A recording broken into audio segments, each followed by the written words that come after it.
আসসালামু আলাইকুম রহমতুল্লাহি বরকাতু। পবিত্র কোরআন শিক্ষা কোর্সের আজকে আমাদের পঞ্চম পর্ব। আপনি যদি আগের পর্বগুলো ভিডিও না দেখে থাকেন তাহলে সর্বপ্রথম আমি অনুরোধ করব আগের ভিডিওগুলো দেখে আসুন, তারপরে ভিডিওটি দেখুন। তো চলুন শুরু করা যাক আজকে আমাদের পঞ্চম নাম্বার ক্লাস। আজকের ক্লাসে আমরা মদের হরকতের মাস করব এবং সেই সাথে মদের হরফ সম্পর্কেও আলোচনা করব। তো প্রথমে আমরা মদের হরকতের মাস করব। এখানে লক্ষ্য করুন, খাড়া জবর, খাড়া জের এবং উল্টা পেশকে মদের হরকত বলা হয়। আমরা আগের পর্বগুলোতে আরবি অক্ষর চিনেছি, জবর জের পেশ পড়েছি, দুই জবর দুই জের দুই পেশ পড়েছি, তারপর সাকিন পড়েছি, তাজদিদের মাস করেছি। তো আজকে আমরা মদের হরকত সম্পর্কে আলোচনা করব। আমরা আগে পড়েছিলাম হামজা জবর আ, আর এইটা হলো হামজার উপর দেখুন খাড়া একটি চিহ্ন, এটাই হচ্ছে খাড়া জবর। এই হামজার উপর খাড়া যে চিহ্ন এটাকে বলা হয় খাড়া জবর। আর এর নিচে যদি জের থাকে খাড়া জের, সেটা হচ্ছে খাড়া জের। আর আমরা আগে পেশ পড়েছি এরকম, কিন্তু উল্টা পেশটা এরকম। তো এখানে লক্ষ্য করুন, খাড়া জবর, খাড়া জের এবং উল্টা পেশকে মদের হরকত বলে। যে অক্ষরের উপরে বা নিচে মদের হরকত থাকে সেই অক্ষর এক আলিফ পরিমাণ টেনে পড়তে হয়। অর্থাৎ দেখুন, আমরা শুরু করলাম মদের হরকতের মাস। এখানে লক্ষ্য করুন, হামজার উপরে খাড়া একটি জবর, তাহলে হামজা খাড়া জবর আ। আমরা আগেও কিন্তু পড়েছি হামজা জবর আ, কিন্তু এটা হচ্ছে খাড়া জবর। খাড়া জবর খারাজের উল্টা পেশ যখনই থাকবে তখনই আমাদেরকে এক আলিফ পরিমাণ টেনে পড়তে হবে। আর শুধু যখন জবর ছিল এটাতে আমরা কোনো টেনে পড়েছিলাম না, কিন্তু যখনই খাড়া জবর থাকবে বা খারাজের থাকবে, উল্টা পেশ থাকবে, তখনই এক আলিফ পরিমাণ টেনে পড়তে হবে, অর্থাৎ 1 সেকেন্ড পরিমাণ টেনে পড়তে হবে। দেখুন, হামজা খাড়া জবর আ, এক আলিফ। এরপর আইন খাড়া জবর আ, এরপর ওয়াও খাড়া জবর ওয়া, ইয়া খাড়া জবর ইয়া, সা খাড়া জবর সা। জবরের উচ্চারণ আমরা যেভাবে পড়েছিলাম হুবহু একই, কিন্তু এখানে শুধু এক আলিফ পরিমাণ টেনে পড়তে হবে। এটাই হচ্ছে মদের হরকত। এরপর দেখুন, সিন খাড়া জবর সা, সদ খাড়া জবর স, জিম খাড়া জবর যা, জা খাড়া জবর যা, জাল খাড়া জবর যা। জাল কিন্তু জিহবা বের করে উচ্চারণ করতে হয়। জাল খাড়া জবর যা। এরপর ভ খাড়া জবর ভ, হা খাড়া জবর হা, হা খাড়া জবর হা, দাল খাড়া জবর দা, বদ খাড়া জবর ব, তা খাড়া জবর তা, ত খাড়া জবর ত, কফ খাড়া জবর ক। সবগুলোতেই এক আলিফ পরিমাণ টেনে পড়তে হবে। কাফ খাড়া জবর কা। এতক্ষণ আমরা খাড়া জবরের মাস করলাম। এবার আসি খাড়া জের। খাড়া জেরটা কি? দেখুন, এইখানে হামজা, এর নিচে জের, খাড়া জের। খাড়া জেরটা এরকম। আর আগে আমরা কোন জের পড়েছিলাম, ওই জেরটা হচ্ছে এরকম। আর এটা সোজা লম্বা লম্বি নিচে থাকবে, এটাই হচ্ছে খাড়া জের। তাহলে হামজা খাড়া জের ই, এখানেও এক আলিফ পরিমাণ টেনে পড়তে হবে। হামজা খাড়া জের ই, আইন খাড়া জের আই, ওয়াও খাড়া জের উই, ইয়া খাড়া জের ই, সা খাড়া জের সি, সিন খাড়া জের সি, সদ খাড়া জের সুই। এটা মনে রাখতে হবে, সদের উচ্চারণ অনেকে ভুল করে। সদ খাড়া জের সুই, সি বলা যাবে না, সদ খাড়া জের সুই। আর সিন খাড়া জের সি। এরপর দেখুন, জিম খাড়া জের জি, জা খাড়া জের জি, জাল খারাজের জি, ভ খারাজের ভুই, ভুই, এটা মনে রাখতে হবে। ভ খারাজের ভুই আর জাল খারাজের জি, নরম করে, জালের উচ্চারণ নরম, জি। এরপর দেখুন হা খারাজের হি, হা খারাজের হি, ডাল খারাজের দি, বদ খারাজের বুই, বুই, বদের উচ্চারণটাও মনে রাখতে হবে, বদ খারাজের বুই। তা খারাজের তি, ত খারাজের তুই, তর উচ্চারণটাও মনে রাখতে হবে, এটাতে অনেকে ভুল করে। ত খারাজের তুই, তা খারাজের তি, তা খারাজের তি, ত খারাজের তুই। এরপর দেখুন কফ খারাজের ই, ই, আর কাফ খারাজের কি। এ কফের উচ্চারণও অনেকে ভুল করে, কফ খারাজের ই, ই। আমরা খারাজবর খারাজের মাস করেছি, এখন আমরা উল্টা পেশের মাস করব। দেখুন হামজার উপরে পেশ, এটা আগে আমরা যে পেশ পড়েছি সেই পেশ কিন্তু নয়, সেই পেশটা ছিল এরকম, আর এটা দেখুন উল্টা পেশ এইরকম। তো এই পেশটা যখনই থাকবে তখনই সেই অক্ষরটিকে একালি পরিমাণ টেনে পড়তে হবে। তাহলে হামজার উপরে উল্টা পেশ রয়েছে, তাহলে বলতে হবে হামজা উল্টা পেশ উ একালিফ, আইন উল্টা পেশ উ, ওয়াও উল্টা পেশ ও, ইয়া উল্টা পেশ ইউ, এটা অনেকে ভুল করে, ইয়া উল্টা পেশ ইউ, সা উল্টা পেশ সু, জিহ্বা বের করে, সিন উল্টা পেশ সু, এরপর সোয়াদ উল্টা পেশ সো, সো, এরপর জিম উল্টা পেশ জু, জা উল্টা পেশ জু, ভ্যাল উল্টা পেশ জু, ভ উল্টা পেশ ভো, ভ মোটা, ভ উল্টা পেশ ভো, আর জালটা নরম, জাল উল্টা পেশ জু, হা উল্টা পেশ হু, হা উল্টা পেশ হু, দাল উল্টা পেশ দু, বদ উল্টা পেশ বো, তা উল্টা পেশ তু, ত উল্টা পেশ তো, কফ উল্টা পেশ ও, কাফ উল্টা পেশ কু। এতক্ষণ আমরা খারাজবর খারাজের উল্টা পেশ সম্পর্কে আলোচনা করেছি, এখন আমরা মদের হরফ সম্পর্কে আলোচনা করব।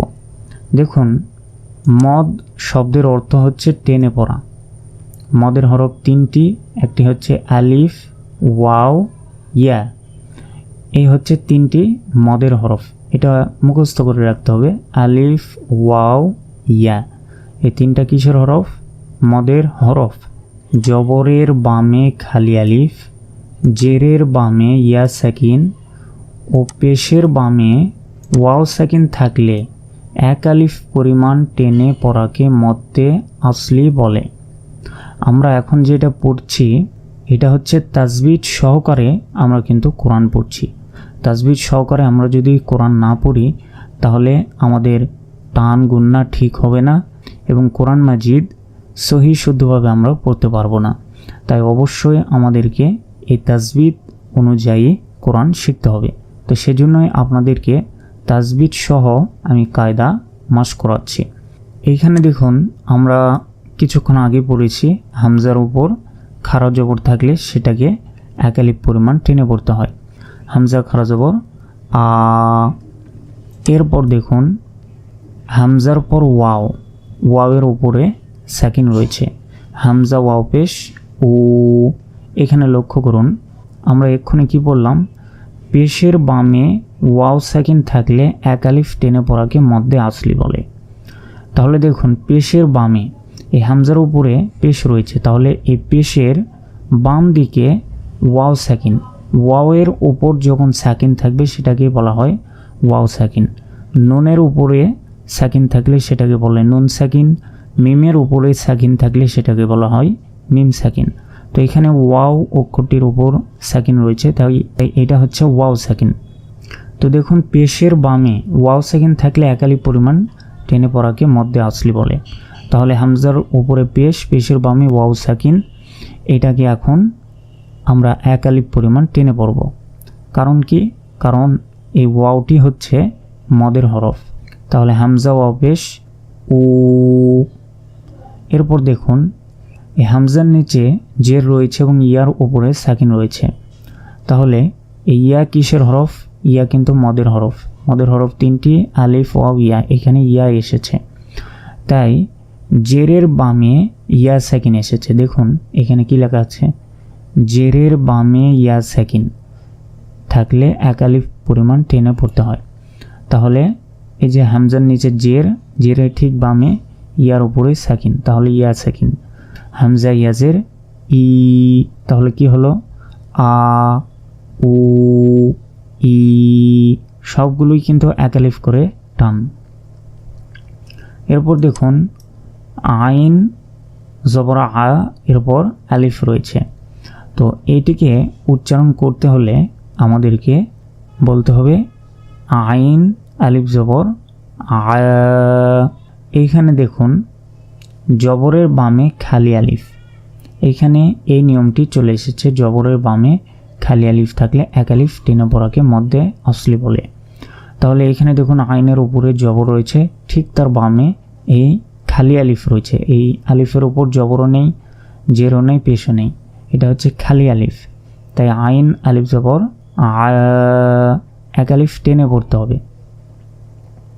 এরপর দেখুন আইন ওয়াও পেশ উ, এক আলিফ, কারণ পেশের বামে ওয়াও সাকিন এসেছে।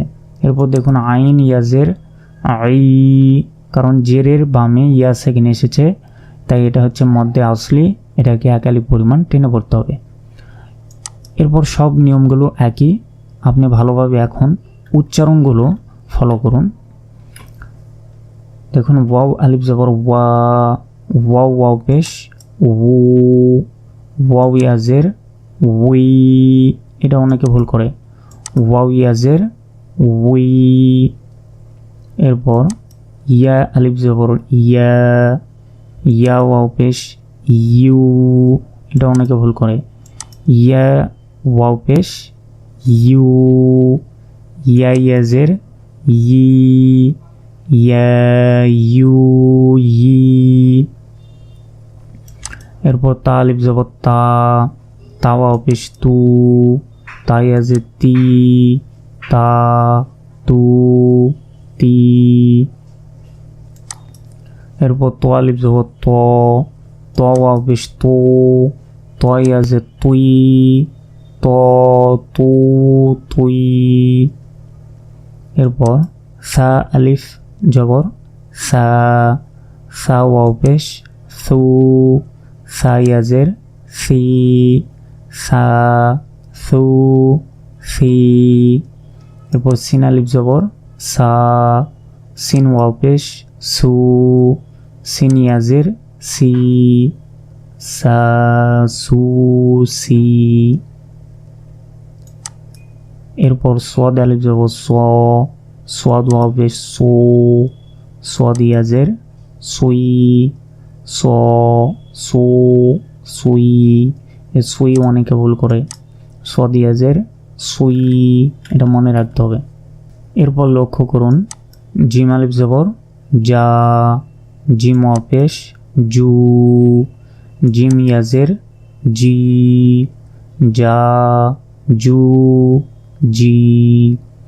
এরপর হচ্ছে জা আলিফ জবর যা, যা ওয়াও পেশ জু, যা ইয়াজের জি, যা জু জি। এরপর হচ্ছে জাল আলিফ জবর যা, জাল ওয়াও পেশ জু, জাল ইয়াজের জি, যা জু জি। এরপর দেখুন জ আলিফ জবর জ, জ ওয়াও পেশ জু, জ ইয়াজের জুই, জ জু জুই।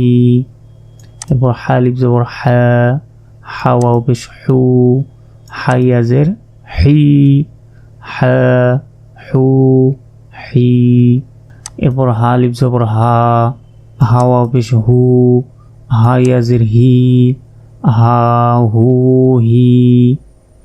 এরপর দাল আলিফ জবর দা, দাল ওয়াও পেশ দু, দালিয়াজের দি, দা দু দি। এরপর হচ্ছে বদ আলিফ জবর ব, বদ ওয়াও পেশ ভু, বদিয়াজের ভুই, ব বু ভুই। এরপর কফ আলিফ জবর ক, কফ ওয়াও পেশ ও, কফিয়াজের ই, ক কু কি। এরপর দেখুন কাফ আলিফ জবর কা, এই কাফের সঙ্গে যখন আলিফ থাকে তখন এরকম দেখায়, এটা ভালো করে মনে রাখতে হবে। কোরআন মাজিদে এরকমভাবে কাফ আলিফ আসে।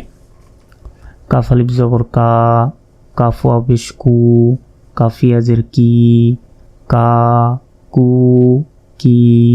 প্রিয় দর্শক শ্রোতা, আশা করি আপনারা মদের হরকত এবং হরফ সম্পর্কে বুঝতে পেরেছেন। প্রিয় দর্শক, ইতোপূর্বে আমরা জবর, জের, পেশ, তানবিন, সাকিন, তাজদিদ এবং এই মদের অক্ষরগুলো আজকে যেগুলো বললাম এগুলো সব মিলে পরবর্তী পর্বে আমরা এ সম্পর্কে একটি পরীক্ষা নেওয়া হবে। তাই ষষ্ঠ পর্বটি দেখার অনুরোধ জানিয়ে আজকের পর্বটি এখানেই শেষ করছি। যারা আমাদের চ্যানেলটি এখনও সাবস্ক্রাইব করেন নাই এক্ষুনি সাবস্ক্রাইব করুন এবং পাশে থাকা বেল আইকনটি বাজিয়ে রাখুন। আর পরবর্তী সকল ক্লাসগুলোর লিংক ভিডিওর ডেসক্রিপশন বক্সে পেয়ে যাবেন এবং চ্যানেলের ভিতর গেলেই পবিত্র কোরআন শিক্ষার পূর্ণাঙ্গ কোর্স আপনি আমাদের চ্যানেলে পেয়ে যাবেন। তো আজকের ক্লাস এ পর্যন্তই। আসসালামু আলাইকুম ওয়া রাহমাতুল্লাহি ওয়া বারাকাতুহু।